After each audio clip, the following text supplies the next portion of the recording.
Scientist थे John Dalton, जिन्होंने क्या कहा, एटम के स्ट्रक्चर के बारे में बात करी सबसे पहले कि एटम का स्ट्रक्चर कैसा होता है। ठीक है, स्ट्रक्चर ऑफ एटम, सबसे पहले इन साइंटिस्ट ने बात की थी स्ट्रक्चर ऑफ एटम के बारे में।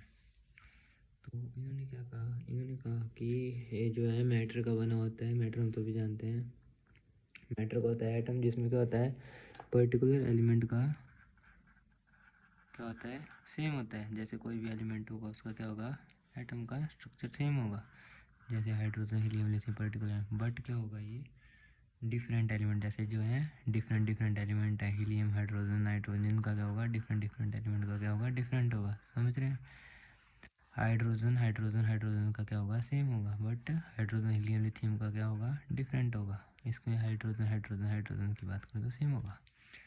नेक्स्ट साइंटिस्ट आए जे थॉमसन, जिन्होंने डिस्कवरी भी की है इलेक्ट्रॉन की। ये थे नेक्स्ट साइंटिस्ट जे थॉमसन। इनका नाम सबको पता है, हम जानते हैं इन्हें। इन्होंने क्या कहा कि डिस्कवरी ऑफ इलेक्ट्रॉन की बात करी कि एटम के अंदर क्या होती है, इलेक्ट्रॉन होते हैं। यही साइंटिस्ट है जिन्होंने ये बात करी थी। इन्होंने कहा था कि नेगेटिवली चार्ज होता है एटम के अंदर इलेक्ट्रॉन। ठीक है, और इन्होंने बात की थी कि एटम जो है, होल जो होता है न्यूट्रल होता है, और पॉजिटिव चार्ज क्या होता है एटम में। ठीक है, और अगर इलेक्ट्रॉन और प्रोटॉन की बात करी थी उन्होंने, अगर ये क्या होगा एटम के अंदर होंगे तो होल चार्ज क्या होगा, 0 होगा, जो कि न्यूट्रल होगा। ठीक है, जिन्होंने बात करी थी। और इन्होंने कहा था कि ये प्लम पडिंग मॉडल है, इसको नाम दिया था इन्होंने plum pudding model. Plum pudding इसलिए क्योंकि सीड्स की तरह कहा था कि, किसको कहा था, सीड्स की तरह इलेक्ट्रॉन को कहा था ना, इलेक्ट्रॉन को एक सीड माना था। प्लम पडिंग सबको पता है ना, प्लम की शेप की तरह था ये, जिसके अंदर क्या थे, इलेक्ट्रॉन थे, सीड।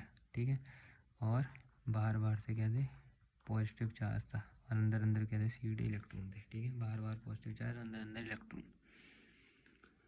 इनकी बहुत सारी लिमिटेशन रही थी, जिसको दूर किया गया था फर्दर जो साइंटिस्ट आए थे। ठीक है, नेक्स्ट साइंटिस्ट आए थे रदरफोर्ड और उनके एसोसिएट हैंस गिगर एंड ये करके थे मार्स्टन, जिन्होंने एक स्टडी की थी अल्फा पार्टिकल के ऊपर और बताया था मॉडल कैसा होता है एटम का। ठीक है, जिसको हम पढ़ेंगे अल्फा पार्टिकल स्कैटरिंग एक्सपेरिमेंट, या हम बोलेंगे Rutherford nuclear model of atom.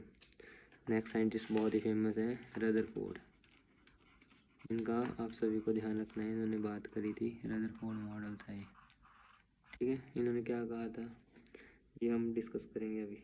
ठीक है, इन्होंने क्या मॉडल की बात करी थी, इन्होंने कहा था कि हम ड्रॉ करते हैं। ठीक है, इनका स्ट्रक्चर कैसा था कि हम क्या करेंगे, एक लेड की कैविटी लेंगे, जैसे क्या होगा, इसके अंदर रखेंगे हम ऐसा, जो सोर्स होगा इसका अल्फा रेस का सोर्स होगा, अल्फा पार्टिकल निकलेंगे यहाँ से। ठीक है, यहाँ से अल्फा पार्टिकल आएंगे, कॉलीमीटर रखा था जिससे क्या हो सके, ये जो है बीम जो है बाहर ना आ सके। तो इन्होंने कहा था कि मैं क्या करूँगा, इस बीम को मैं एक गोल्ड फॉइल रखूँगा यहाँ पे। इसकी शेप ऐसे बताई गई थी कि एक गोल्ड फॉइल थी, यहाँ पे टकराऊँगा गोल्ड फॉइल से। ये क्या थी, गोल्ड फॉइल थी, यहाँ पे टकराएगी मेरी बीम, और ये क्या थे, कॉलीमीटर। इससे क्या हुई थी, बीम क्या हुई थी, बिल्कुल स्कैटर नहीं हुई थी, यहाँ पे टकराई।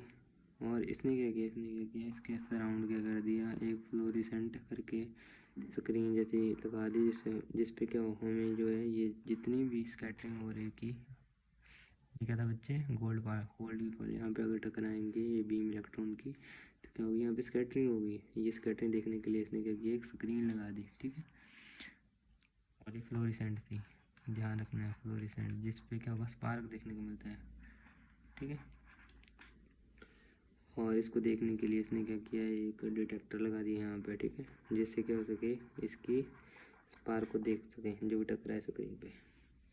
और ये थी कोटेड थी जिंक सल्फाइड से कोटेड थी, ZnS फ्लोरिसेंट होता है वैसे ये एक्सपेरिमेंट था।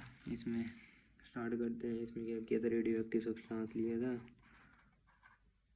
ठीक है, रेडियो एक्टिव क्या था, रेडियो एक्टिव ये था, रेडियो एक्टिव जिसमें हमने लिया था बिस्मथ 83 बिस्मथ 214। ठीक है, यहाँ से निकले थे अल्फा पार्टिकल, 2 हीलियम, कुछ मान लो हीलियम पार्टिकल निकले थे। ठीक है, अल्फा पार्टिकल का सोर्स मान सकते हो आप। इसने क्या बोला यहाँ पे, सुनना जरा, इसकी ऑब्जर्वेशन ये थी कि अल्फा पार्टिकल क्या करते हैं। इसने कहा कि ज़्यादातर अल्फा पार्टिकल जो हैं अनडिफ्लेक्टेड निकलती हैं, मोस्ट जो है अनडिफ्लेक्टेड निकलते हैं। क्यों निकलते हैं? क्योंकि इसने कहा कि सेंटर जो है इसका एटम का, अगर ये एटम का सेंटर है, इसके सेंटर से मैं अल्फा पार्टिकल भेजूंगा तो ये क्या करेंगे, अनडिफ्लेक्टेड निकल जाएंगे। ठीक है, मतलब ये क्या करेंगे, डिफ्लेक्शन नहीं होगा, क्योंकि ये कहता है कि सेंटर में क्या होता है, एम्प्टी रहता है, बाहर बाहर होते हैं इसके पॉजिटिव और नेगेटिव इलेक्ट्रॉन। ठीक है, इसने कहा था कुछ डिफ्लेक्टेड करेंगे, किस एंगल पे करेंगे, एंगल अगर 1 डिग्री से कम होगा। ठीक है, मतलब चांसेस हैं 0.14%, बहुत ही कम चांसेस हैं। ठीक है, ये एंगल की बात करेगा, किस एंगल पे कितना डिफ्लेक्शन होगा। इसने कहा था कि अगर एंगल जो होगा, अगर आपका लार्जर देन होगा, मतलब एंगल, और जो है ग्रेटर देन होगा 90 डिग्री से, तो क्या होगा।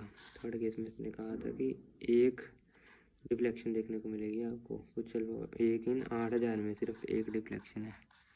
ठीक है, अगर 80 डिग्री से एंगल, 90 डिग्री से एंगल बढ़ा है। ठीक है, अगर 180 डिग्री तक एंगल आ रहा है तो क्या होगा, तो ये होगा कि बहुत ही मिनिमम जो है वो क्या करेंगे, बहुत ही कम जो है रिट्रेस करेंगे।